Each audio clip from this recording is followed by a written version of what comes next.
Thank you, Senator. Many of the companies that we're talking about are American companies. Not all of big tech is American, but we certainly led the way. These companies are very successful. They're very big. They're very powerful. They're really no longer companies. They're countries. And they're going to oppose any of this type of legislation. It's why virtually nothing with respect to big tech has passed in the last 5 years. I want to be fair. I think that social media has made our world smaller,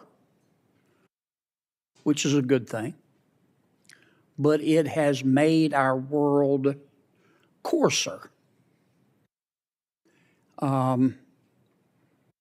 And if I had to name one fault, it wouldn't be the only one, but I would say that social media has lowered the cost of being an a-hole. People say things on social media that they would never say in an interpersonal exchange. Adults, even though it's depressing sometimes, can deal with that. It's hard for young people. We've talked about a number of problems that are presented by social media: data, privacy, sexual exploitation, but also mental health, and the impact that I think it's clearly having on particularly young women in the Gen Z generation, 10 or 11 to 25 and 26. They're living their lives on social media.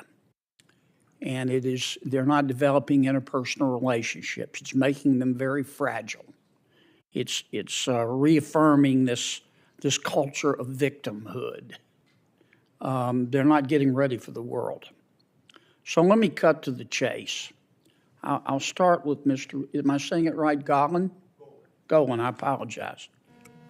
For young people, defined as people under the age of 16, should we just abolish social media for them?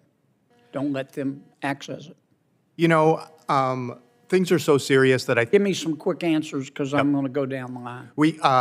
We should consider all options, but I think we should focus. It makes more sense to focus on a duty of care and changing how these platforms operate. Practically keeping kids off under 16 may be impossible. And I would also say it's not just social media. A lot of these things happen on video game platforms as well. You think it'll really be easy to change the attitudes of these social media companies?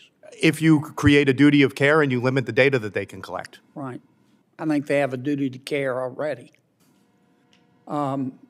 What about you, Doctor? I think we desperately need to educate parents. I know we need to educate, but should we just tell kids, look, it's a lot like alcohol. This stuff is addictive, and until you're 16, you can't access social media.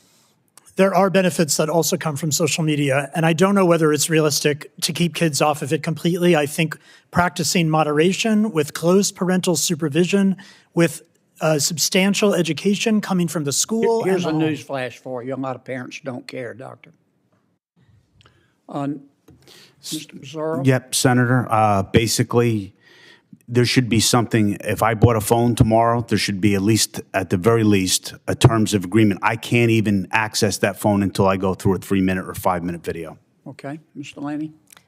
An acknowledgement that when you build a tool that allows adults and children to communicate with one another or find connections, that there is a duty of care to ensure that you're creating a safe environment for those kids. Well, I think there's clearly a duty of care. The issue is how to enforce a duty of care.